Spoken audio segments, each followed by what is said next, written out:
rehabilitation for many females. One has to for those. Steve Sanford reports. The world's largest economy will end the year on a high. Years were in part by low unemployment, soared 2018, but as Mil Arsegar reported, 10 years since the start of the financial crisis, and with a controversial president at the helm, the U.S.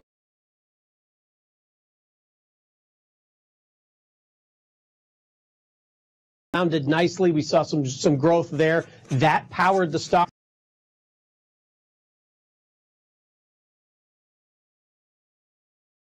Legislative victory on tax cuts, President Donald Trump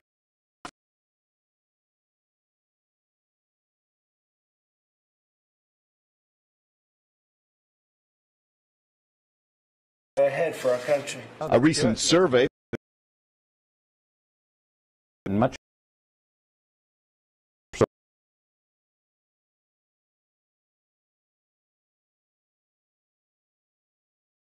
the risk of an unforeseen event is now.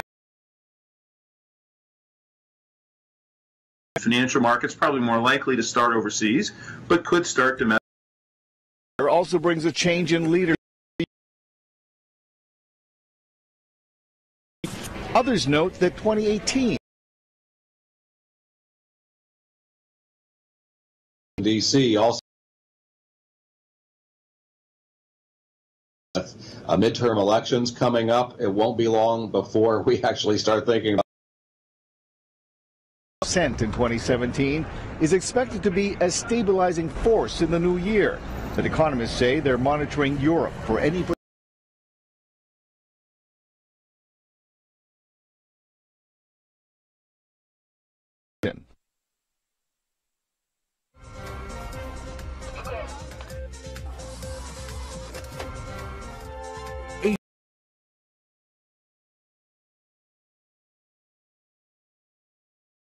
weight loss without fail. Mass production of low fat in the United States and various diets have worked for some people. Only personalized diet works. Visita Hoke has more. Festive dishes. People around the world indulge in more food and drink than they need.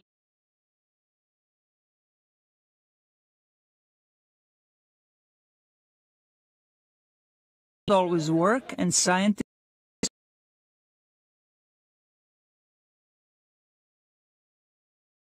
we've been miserably failing, and that's because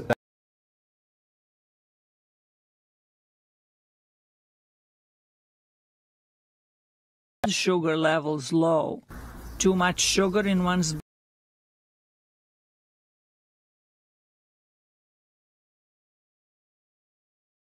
people react very uniquely, even like butter, oil, or avocado can help normalize blood sugar in some individuals, but not all. Meat and cheese are least likely to cause blood sugar spikes. But a diet without carbohydrates is not sustainable. The Israeli researchers say the best solution is finding out which carbohydrates are safe to be incorporated in an individual's diet.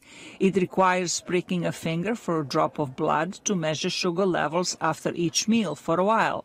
But the pain may well be worth it. Zlarica Hoke, VOA News, Washington. Autism is on the rise in many developed countries and the reasons why are still unclear. But more autistic children mean that one day more autistic adults will be entering the workforce. A new robot is trying to help these workers navigate the emotional elements on the job.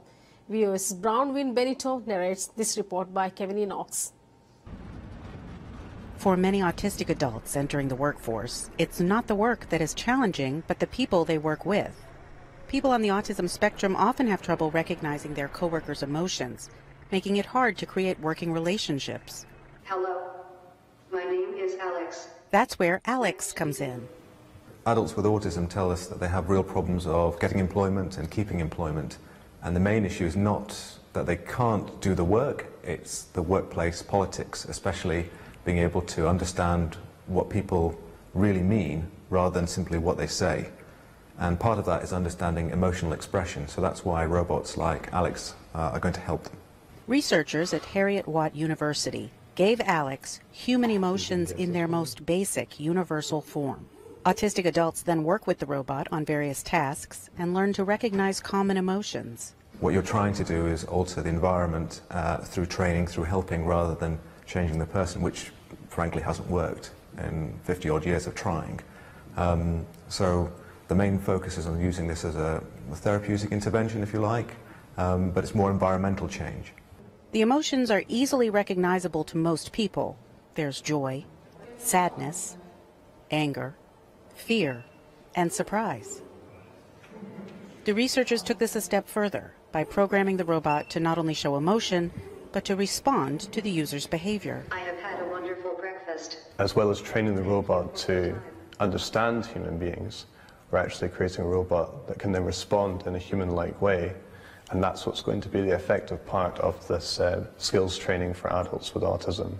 So they're not just providing a source of input, they're actually experiencing the whole kind of behavior timeline, the input, the process, and then the output. Right now, Alex is just a prototype. In its final form, it will be full-bodied and autonomous, like Casper, a similar robot that works with autistic children. Bronwyn Benito, VOA News.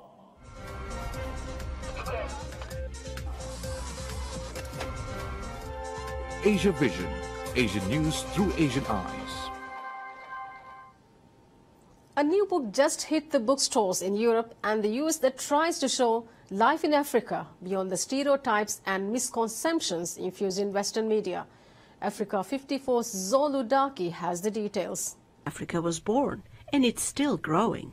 It has over 360,000 followers on Instagram and a very active and engaged community of photographers repicturing the continent. We've had lots of African photographers join, non-African photographers join, but we've also got some sort of skilled amateurs. In Cape Town, Barry Christensen is a computer programmer. Mahmoud Khattab in Cairo is just finished medical school. I think that there's something about that mix of people that strengthens the community and that makes the work better. Everyday Africa, with the support of the Pulitzer Center on Crisis Reporting, has also created media workshops that train middle school students in the United States on how to document their lives and recognize stereotypes. I'm African, and I hear a lot of stereotypes about Africa that is not true. The curriculum and the classroom visits uses the story of how we were created to engage the students in a discussion about how media representation affects them and their lives and their communities, and uses our photography to teach basic photography lessons to them, so that by the end of the workshop or school year or what have you, they have an everyday project for their own school or community. But what's in focus in this picture? What's like sharply? Their dream is for Instagram communities to be formed all over the world, documenting their everyday life. How about an everyday Asia, an everyday Greece, or an everyday Afghanistan?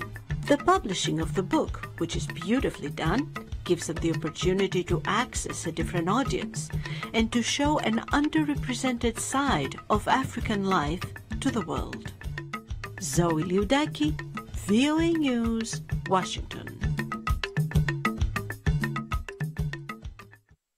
A 17-year-old from Ghana, Mame Bini, will be the first African-American woman to represent the U.S. on the speed skating short track team at the 2018 Winter Olympics Games in Pyeongchang, South Korea in February. VOA's Salim Solomon visited her where she first started skating in a local ice rink in Reston, Virginia, and has the story. Mame Bini immigrated to the U.S. from Ghana to live with her father. She was an energetic child, and her father wanted to channel that energy into a sport. So I brought her here in this particular rink. I just tried it. And the first day she got on the ice, I was scared. I thought she was going to break her head open. I said, what did I get myself into? This is risky. He didn't need to worry. Baini was a natural. She took that thing in stride, and I was just surprised the way she was skating. Baini was hooked. She tried figure skating first, but a coach noticed how fast she was and encouraged her to take up speed skating. This month, she qualified for the U.S. Olympic team after finishing first in the women's 500-meter trial in Kearns, Utah. At age 17, she is the youngest speed skater on the U.S. team and the first African-American woman to represent the country as a speed skater. First time I met her, Mame, she was like 9. I was the skater too. I was a TS team. But now it's like almost my height. Like she's getting age, presenting at USA team. I just hope that everyone like sees how fun this sport is when you can just like go fast and just like be awesome. Not saying I'm awesome or anything, just like feel good about yourself. Be proud of yourself. That's it. Baini's achievements have earned her fans around the world, especially in West Africa, where skating isn't common. She hopes girls watch her and become inspired to pursue their own dreams. Since speed skating or any ice sport isn't really an option back in Africa, I would just tell all the little kids back there just to find something that you love and be happy and just have fun with it, because why are you going to do something if you don't have fun? Baini hopes to do more than just have fun when she competes at the 2018 Winter Olympics in Pyeongchang, South Korea in February. Her strategy is simple. Just go fast and don't fall. When you first see her, she seems kind of intimidating because like you just never know her, but then if you actually meet her, she's really friendly. And when she skates, she's amazing. Baini's father hopes she can just soak up the moment and have fun. He said seeing her walk with Team USA during the opening ceremony will be enough of a reward. Anything more will be a bonus. Once you stay focused, everything will fall in place. She doesn't need to be afraid of anything. And I don't think she is. Salam Solomon for VOA News, Reston, Virginia. With that, we conclude the AVN News Bulletin for this time. Thank you for joining. Have a pleasant day ahead. Bye-bye.